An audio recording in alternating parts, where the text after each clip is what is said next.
뭐든지 알고 보자. 그것이 알고TV 권리투자 전문가 라파엘입니다. 자, 오늘은 많은 직장인분들께서 관심을 가지고 계시는 유일한 소액 투자처죠. 바로 P2P인데요. 오늘은 이 P2P의 명함에 대해서 알아보도록 하겠습니다. 요즘 P2P 엊그제 기사가 또 하나 떴더라고요. 약 100억 원대의 사기 사건이었는데요. P2P 상품에 그 허위 사업장을 올려서 불특정 다수 개인분들에게 건축 자금 대출금을 모아서 대표가 횡령한 사건이었습니다. 자, P2P가 뭐길래 이렇게 많은 분들이 사기를 당하시는지 그 궁금증도 함께 풀어보도록 하겠습니다.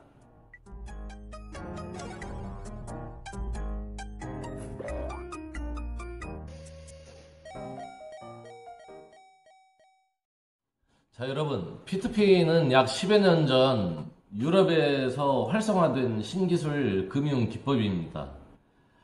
우리나라에 들어온 지는 약 3년 정도 된 것 같은데요.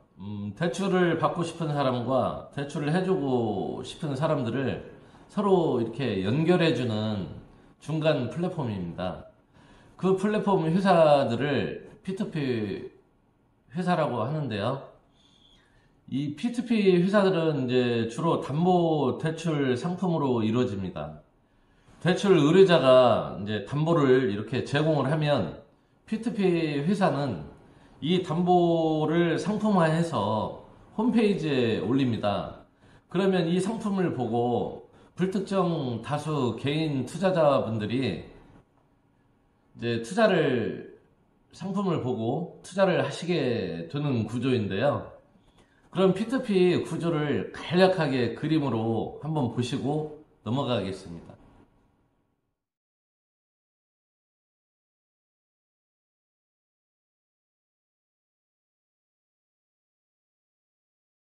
P2P 그림으로 잠깐 보여드렸는데 좀 이해되셨나요?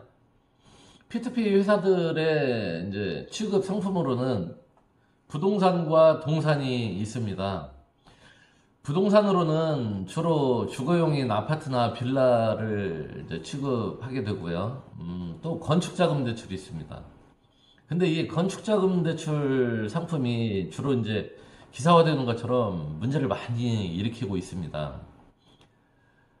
또 취급되는 게 이제 동산인데요. 이 동산은 유가공유나 이제 의류, 홈쇼핑 같은 경우죠. 그리고 또 식자재 등이 이제 또 동산 담보로 취급되고 있습니다. 여러분들께서 P2P에 관심을 가지고 투자를 하고 싶으시다면 주로 주거용인 아파트나 빌라 등에 투자를 하시는 편이 그나마 좀 안전하실 겁니다.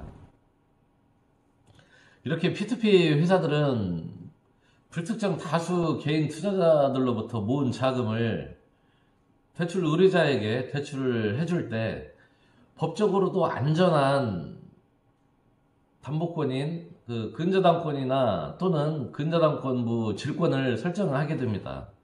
여기서 잠깐요. 근저당권과 질권은 담보 처분을 행사할 수 있는 권리를 말합니다. 다시 말해 법원의 판결을 필요로 하지 않고 즉각적으로 문제가 발생이 되면 의무 경매가 가능하다는 뜻입니다.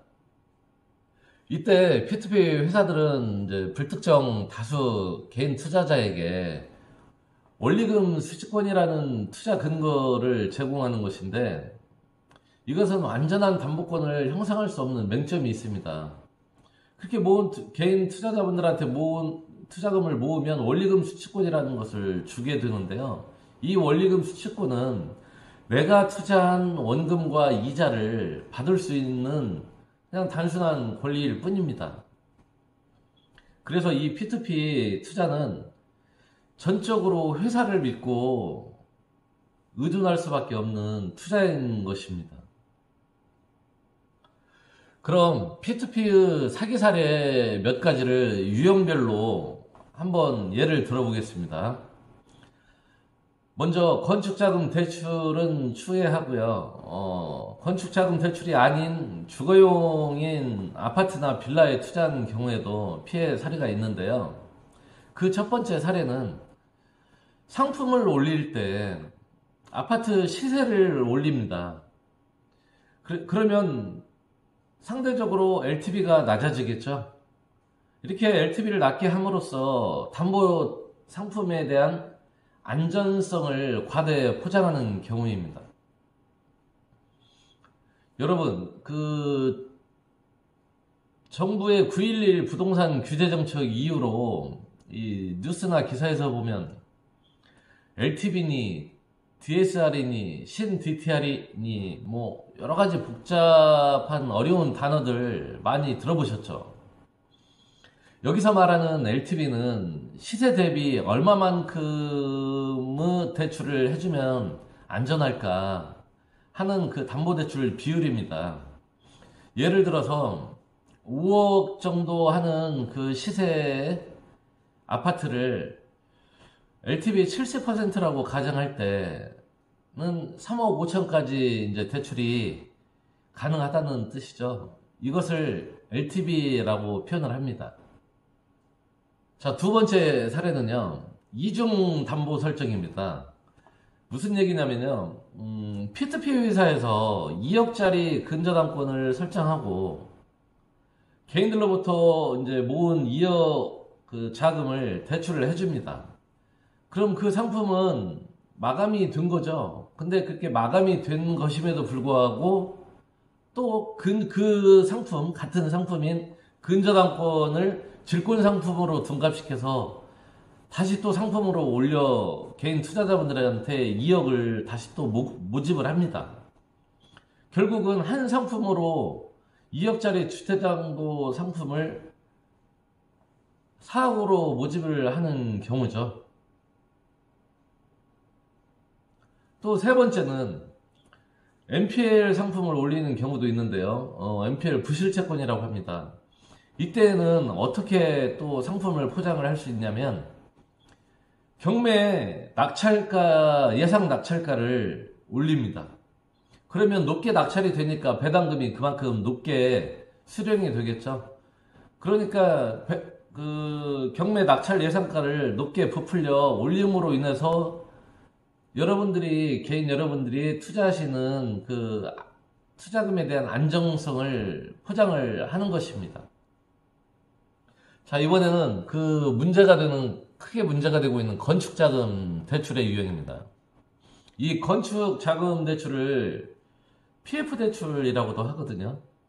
예컨대 건물을 짓다가 건축 비용이 부족해서 중단된 경우, 또는 건축을 이렇게 하다 보면 건축 전 수지 분석표상에 예상 의외로 건축 비용이 추가로 많이 들어가게 된 경우가 있습니다.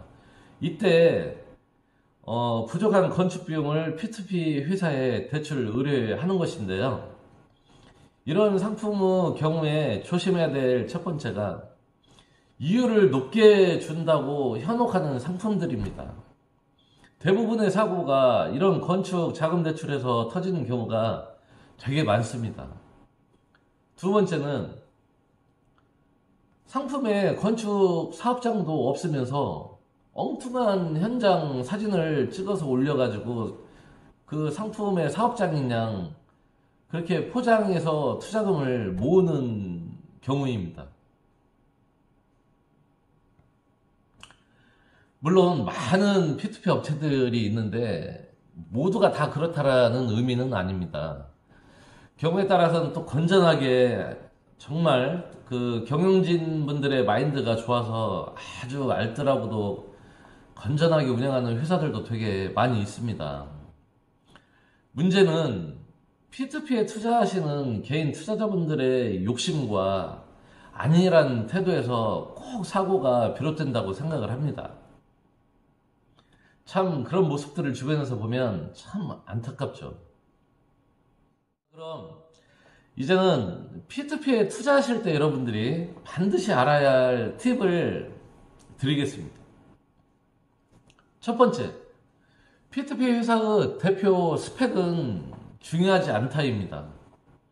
당연히 그 취급 그 상품 분야에서 전문가의 스펙을 가지고 경영을 하신다라면 더할 나위 없겠지만, 대부분 P2P 회사의 경영진들을 보면 그렇지 않더라는 거죠. 그렇지 않은 업체들이 의외로 또 많습니다. 자, 둘째, 내가 투자하고자 하는 상품의 그 대상 P2P 업체의 등기부, 법인 등기부 등본을 떼봐라입니다. 이건 경영진 분들을 파악하기 위함인데요. P2P 회사는 보통 자본금이 한 5억 정도면 신규 법인 설립이 가능합니다. 뭐 몇 개월은 운영이 가능할 수 있겠죠. 가능하면 그 회사 주주명부까지 확인할 수 있다면 더할 나위 없겠죠. 주주 구성원에 금융권 법인이 출자해 있다면 보다 더 안전할 테니까요. 자, 오늘은 P2P의 명함에 대해서 살펴봤는데요. P2P의 장점은 위에서 설명드린 것처럼 소액으로도 죄송합니다. 소액으로도 10,000원부터 투자가 가능하다는 것입니다. 맥시멈 1,000,000원까지 가능한데요. 이번에 2월달에 금감원에서 그 한도도, 맥시멈의 한도도 좀 규제를 완화한다고 합니다. 또 반면 단점은 불완전한 원리금 수취권이 있습니다. 다시 말해 전적으로 P2P 회사에만 믿고 의존하는 투자가 이루어져야 된다는 것입니다. 자, 여러분, 오늘 영상 유익하셨나요? 뭐든지 알고 싶다면 항상 좋아요, 구독 눌러주시기 바랍니다. 오늘도 즐겁고 행복한 하루 되십시오. 감사합니다.